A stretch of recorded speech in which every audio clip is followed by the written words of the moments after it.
Happy birthday to you. Happy birthday to you. Happy birthday, dear Sean. Everybody now. Happy birthday to you. He's ready. Do we sound better than the players singing happy birthday? Yeah. Whoa. Steph, Wu, mixed. It's not a real good combination of singers we have going on there. Not only that, they don't really know who they're singing to. We had Foxy, and some guys just stuttered, didn't know what to call them. So, yeah, you guys sing a lot better. We got the Sean, it just flowed. Oh, It did flowed we? really well. Did we? Yeah. All right. Sort of. I'll take your word for it. Okay. Better than them. Coach, you seem in high spirits, of course, given through the struggles. Just how important is that positivity and perhaps any optimism that and belief that you have in you guys to turn things around? I don't know. I'm not gonna walk around here gloomy, but I'm gonna try to tell the truth. I can be wrong sometimes. I'm gonna tell the truth. I'm gonna tell them the truth. I'm gonna tell my staff the truth. I'm gonna own up when I'm out of pocket too or wrong, because we're all accountable. But just because we're not playing well or we're going through a tough stretch, I'm not gonna walk around here drooping. No. It's our job to go win. And we need to try to correct the things we can do to go win. And while we're not in it, I'm gonna treat you and him and her just like they're human beings, because that's what everybody is. So it's just me right now. But again, I told him the truth. We watched film. I told him the truth, and I'm gonna keep telling him the truth. But I'm not gonna be mopey about it. What was your reaction to watching the film? It was tough, because we talked about the things that we wanted to game plan for or take away, and we didn't do a great job with it. And I said this. I thought it was probably our worst passing game, of the year. And statistically, even I was just watching the film. Statistically, it was backed up. We averaged 231 passes a game this year, which isn't bad. It's down by about 15 or so passes from last year, which isn't bad. We had 197 last night. We had 197 passes last night, and we averaged 231. That's huge. When you're passing the ball 40 less times than what you average, and it was a telltale sign. We also, in the second quarter, we had 25 possessions, I think Jay said. And of those 25 possessions, 12 of them, we had nobody touch the ball except for the guy bringing it up on half of the possessions. And, you do stuff like that. And we told our guys it's a delicate thing, because we have guys that can go get a bucket. We have guys that can go make plays like that. We don't want to stop them from doing that. So what we told them is, you got to feel the game, and also you got to know the team. If you move the ball versus most teams, sooner or later they're going to stop rotating, or their rotations are going to get later and later and later as the ball gets reversed and you touch the paint. And so you have to have a feel for the flow of the game. If you got it going, come up, take a quick three. Come up, take a good midi. We were 3 for 15, I think, during the game when it came to middies. So you got to feel whether or not that thing is working right now. Be able to bring it up, not let anybody else touch it, and shoot the ball. And so that, for me, was just as disappointing as some of the game plan things we didn't do a good job of. We did as bad as we played defensively, we did enough to win. We didn't box out, and we sent them to the free throw line. We turned the ball over. And now you add all that with 197 passes when we average 230-something, and it's a tough night for you. You mentioned how the slow starts can give a team confidence that lasts around into the game. How much did you feel like that was the case yesterday? It's always the case, whether it happened yesterday against Denver, if it happens tomorrow, if it happens 10 games from now. Anytime you allow, and sometimes you're just going to go miss, but the way we allowed them to score helped boost their confidence. Like, we'd reach. But we don't need. They're about to take a tough shot. Just wall up and have them shoot over you. And if they make it, they make it. Don't reach, especially on guys that aren't necessarily scorers, and send them to the free throw line. You know, the kid Matt Christie's going to be a great player. You can see his length and his athleticism. But I wonder how many free throw attempts he averages a game. I think he had 8 last night. That's like LeBron averages 6 or 7 a game, and Max Christie gets 8.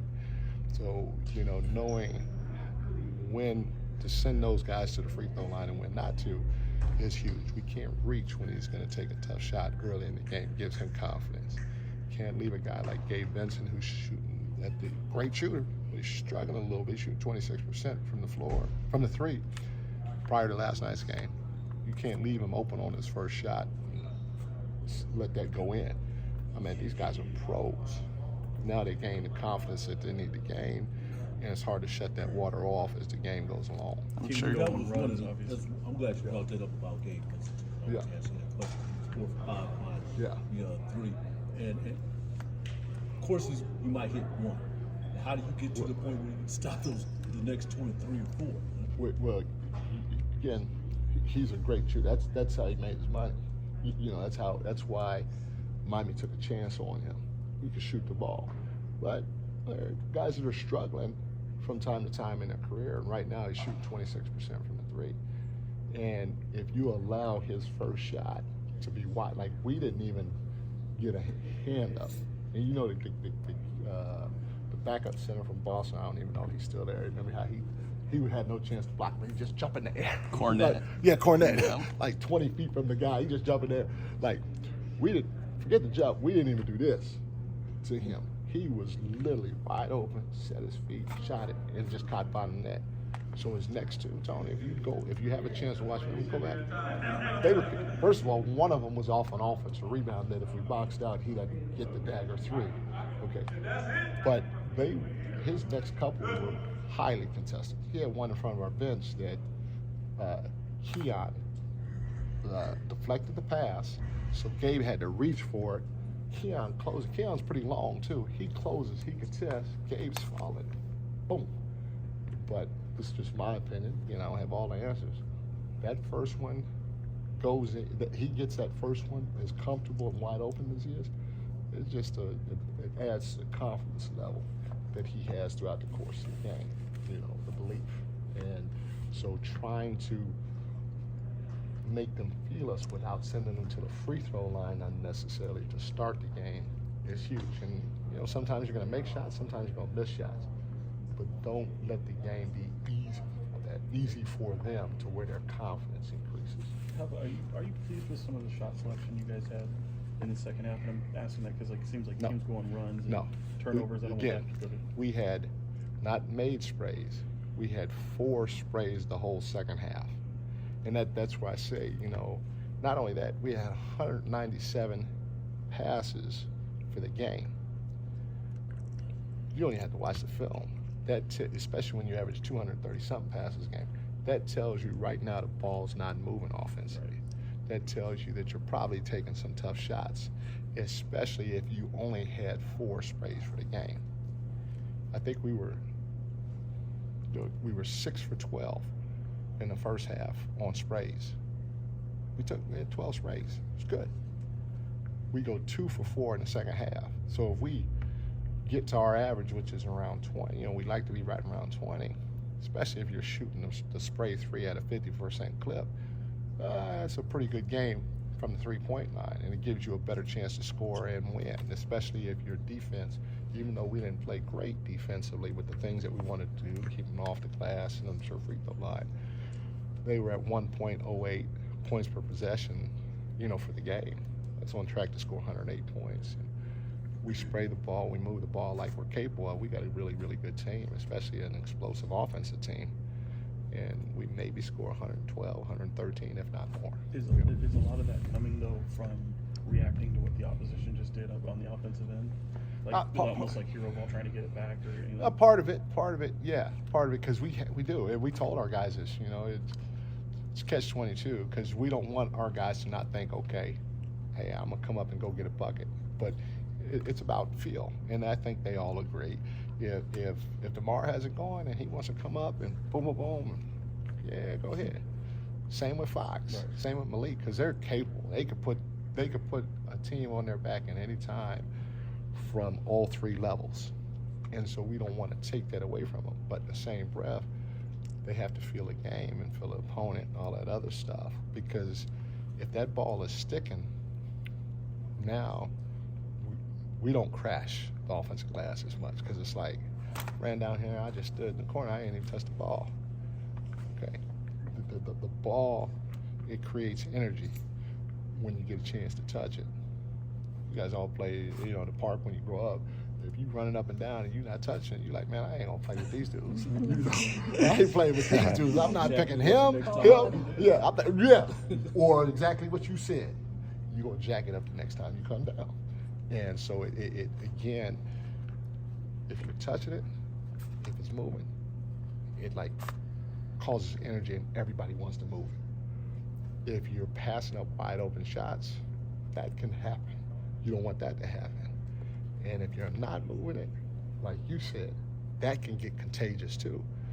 So we're a team that moves basketball, and our guys know it, and we didn't do a good job of it last night. And like I said, there are going to be nights where we got guys coming down and that are feeling it and go get it, But they get paid a lot of money to figure that out, Mike, your players seem to be showing, at least publicly, a lot of accountability. They're not playing a blame game or anything. They're taking accountability for what they need to do on the floor, and what you as a staff are saying that they need to do. How important is that for this group, and with previous teams that you've coached? Is that the mentality that they need to kind of turn this corner, is to take that accountability themselves? 100%, but it's not just them taking accountability. I got to take accountability too, and because it starts with me as a head coach and Foxy, and it's hard to be a great player of what I'm pushing, because Fox has more than a chance to do it. He's on the verge of doing it. To be a great player that helps your team win at the highest level is absolutely freaking hard. But it's my job to push him to do that and be that, because he's been almost a great player, but he hasn't consistently pushed his team to win. That's one of his next biggest steps. But it starts with him, it starts with me. And we have to be held accountable for who we are and the amount of money we make comparative to everybody else. That's the first thing. Next thing is, in order to have in your business, if somebody screws up and they're like, hey, you did it, it wasn't my fault that the camera wasn't working or that the mic wasn't working and we didn't get this thing, and you bought this cheap device for us to use. This whole thing gonna fall apart. So everybody has to have some sort of accountability to what's going on with whatever process you're going through. Just as importantly is you guys got to hold each other accountable too. It can't always come from your president or your vice president or whoever's in charge. Sometimes it's got to come from within. And so we have to make sure we continue to take on the accountability of what's going on. But we also, because everybody has blind spots, I got blind spots, we also have to make sure that, hey, if I'm messing up, I got to be open to Ricky coming and saying, Mike, you screwed up here, do this right. I can't be like, I can't take it personal. I got to sit back, think about it, say, hey, you know what, you're right, I'll be better. So it has to be across the board. How much have you seen that internal leadership and accountability, and who stood out to you in that aspect? Hey, guys are getting better, like you said, at taking, I keep killing your mic, at taking accountability. It's hard to go tell your peer or to hold your peer accountable, because if I'm gonna hold my peer accountable, I gotta make sure I step up and I say, hey, I'm wrong, I gotta be better, and end it that way, but then go be better. I gotta be able to do that in order to tell you gotta be better. So that is probably one of the hardest things that I've seen players over the years have to try to figure out and or do, is how do I hold my teammate accountable, because it ain't always going to be, hey, Brendan, you got to be better, man. Sometimes, you got to be better. Come on now. And so you may take that personal and get mad at me, and it's a risk that I got to take, just like with Fox. I'm going to be on Fox because I know how great he can be. But if I'm on him, anybody that gets that has something on him hard all the time, they could take that personal. They may not like it, and they may get tired of me quicker than normal. But it's a chance sometimes in a leadership role you have to take. And it's a tricky situation for guys to figure that part out. And guys are getting better with it, but it's extremely, extremely hard. Thanks, everyone.